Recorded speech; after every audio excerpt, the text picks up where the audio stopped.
Welcome everybody to COPA Flight 70's second annual summer drive-in and fly-in. Yeah. I'm Rick Nida. I'm captain and president of COPA Flight 70, your event director and MC for today.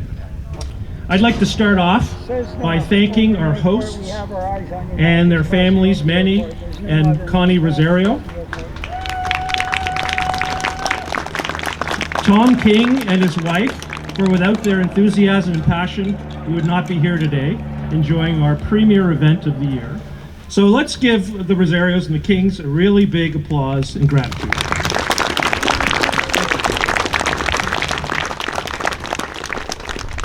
Steve Wilcox, he left already. He had another engagement today, but he's the Oshawa Airport Manager. And Steve is one of the ones, as you know, in the green and white amphibian, left around 12:30.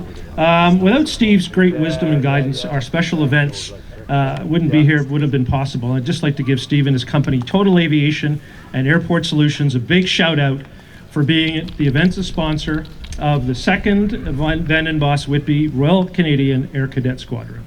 Ashlynne, as you might have known and saw, flew her brand new A-Star 125 helicopter from Airbus. She told me she's only had it for 2 weeks.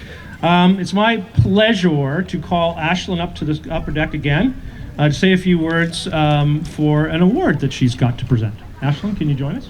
Imagery is what moves the heart. And what moves the heart moves the mind. And what moves the mind moves the actions. And I just want to pay tribute today on behalf of COPA to a gentleman here who's been taking photographs today and taking photographs for years of flying and flight and our way of life.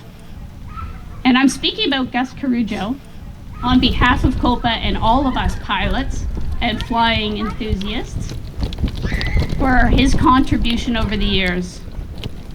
And so without further ado, I'd like to present Gus with the Editor's Award.